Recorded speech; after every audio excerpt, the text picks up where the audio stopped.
got eaten by a shark squid. The shark squid? He's here? It appears my old nemesis has found me. Welcome to Weekend Refresh. At least I think it's Weekend Refresh. I'm slightly delirious right now. I've been pretty sick this week, so if you were wondering why I haven't written much this week, it's because I've been sort of out of commission. So hopefully this video will make some sense.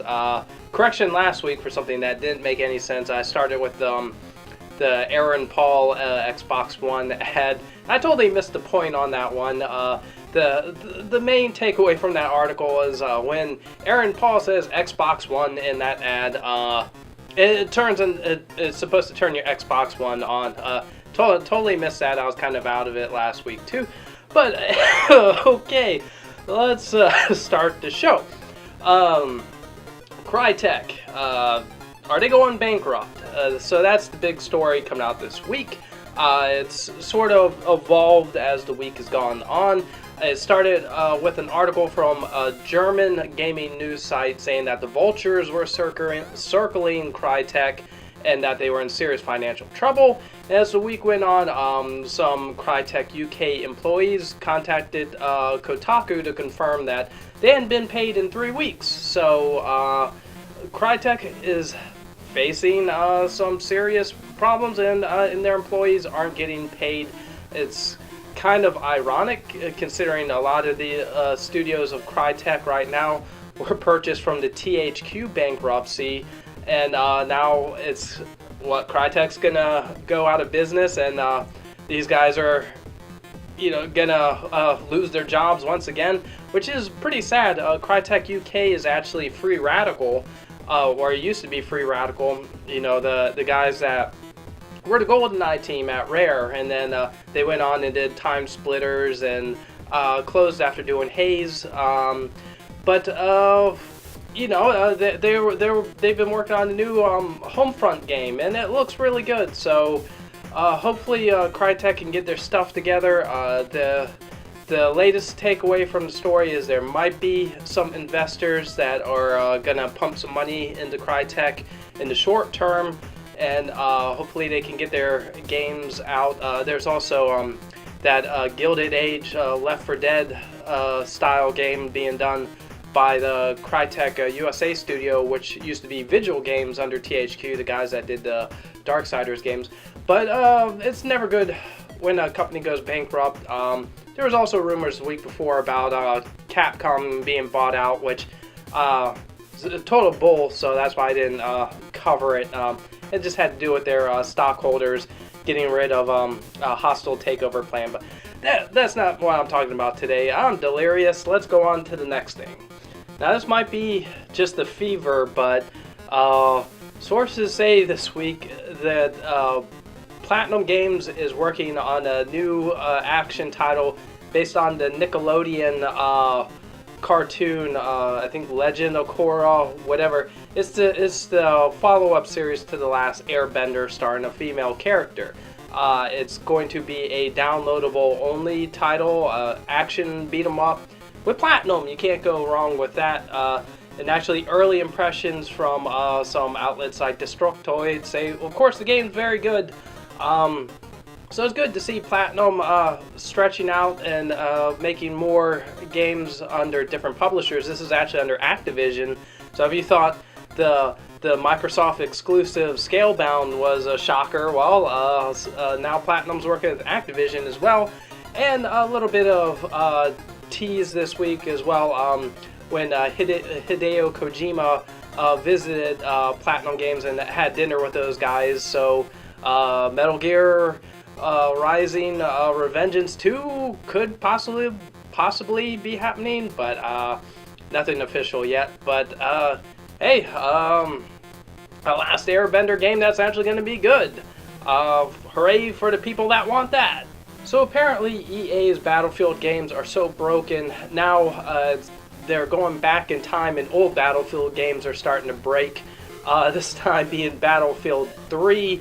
The Punk Buster anti-cheating system has been wrongly marking some people as cheaters and banning them off of servers. This wouldn't be a big deal, except there's actually quite a few people playing Battlefield 3 because it was given out as a free game on Origin not too long ago. So hey, free games people are going to play. EA is looking into fixing this. They still need to fix Battlefield 4, and after spending a decent amount of time with Battlefield Hardline, I'd say that game needs quite a bit of work to get up to shape.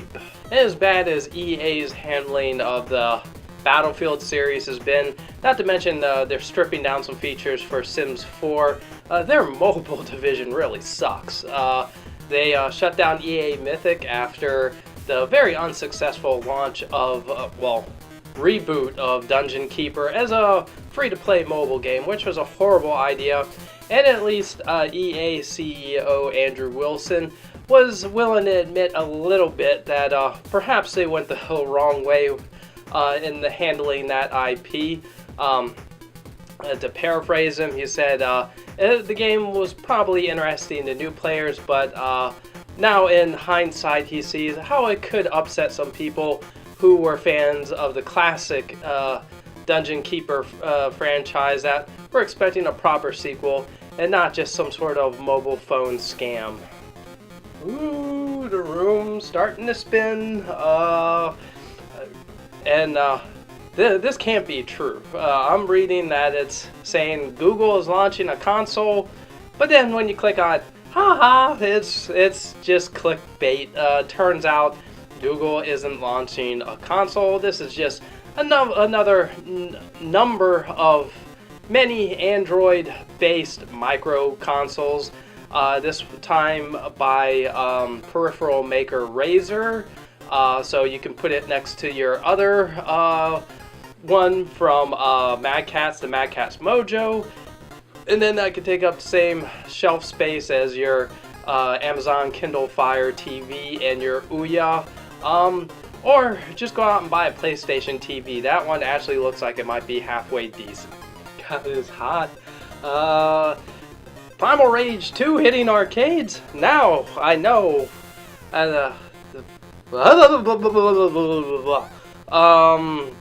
Oh wait, I wrote this one, so it has to be true.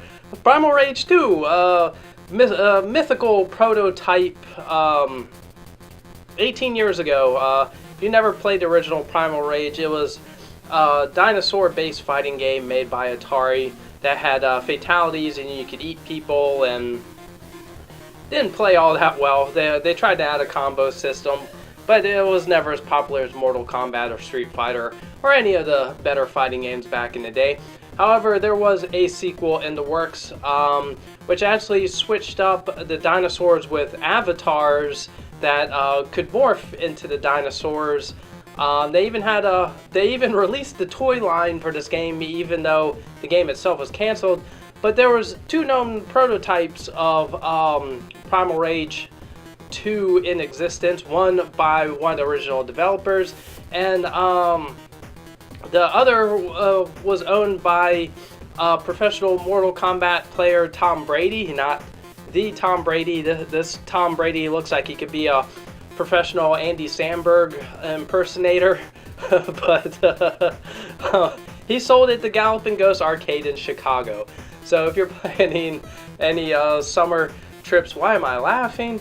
To Chicago, go play Primal Rage 2! Bah!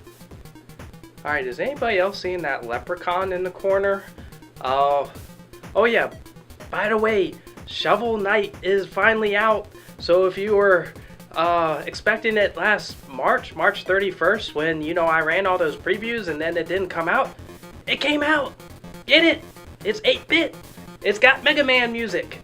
Bye! I like coding, and I'd also like $10 million, and if I was a better Dota 2 player, I might actually stand a chance of getting that, because the upcoming Dota 2 Invitational International, my brain isn't working very well right now. The big Dota 2 tournament that they have every year, which had a $3 million pot last year, has a $10 million pot this year, thanks in part to the Dota 2 compendium that Valve put out, which added $250 to the pot for every download of that. So this is huge for esports. $10 million pot. Keeps growing every year. If you want to know more about Dota 2 and this specific Dota 2 tournament, I suggest going and downloading the excellent documentary Free to Play, which is free to watch also. Maybe I'll put a link to it somewhere or whatever. But it explains this whole Dota 2 thing. It's very well produced and makes you want to actually learn how to play a MOBA. Unless you're a fighting game player like me and you're stubborn and you're not gonna... hey, my keys. Alright, I just blew my nose, so hopefully there's not a bunch of stuff hanging out my nose right now. Oh, yay, we made it to the last story. And I can talk about this one because I wrote it. No Man's Sky. Best game of E3 2014. And made by a very small studio, Hello Games. Same guys that made the Joe Danger games. Which is hard to believe such a big, ambitious game. For those of you that don't know, No Man's Sky is an open-world space exploration game with procedurally generated planets that you go out and explore these planets that they're procedurally generated, so it's not like they're pre-programmed, so even people making the game don't know which planets you're going to be exploring, and when you actually find a planet, it'll name a planet after you. It's really cool.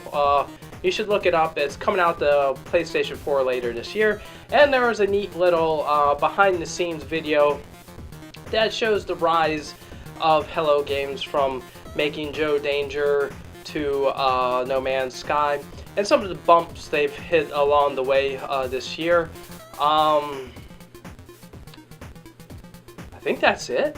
Oh yeah, if you're getting No Man's Sky on PC, might come out a little bit later than the PlayStation 4 version. Other than that, No Man's Sky. And for... Oh! Hey, look, here's my lens cap. I'm a lens cap pirate. Arrgh. For all your latest gaming news review... no, we don't do reviews. Gaming news previews and LAN events in your local area. Gamers Unite.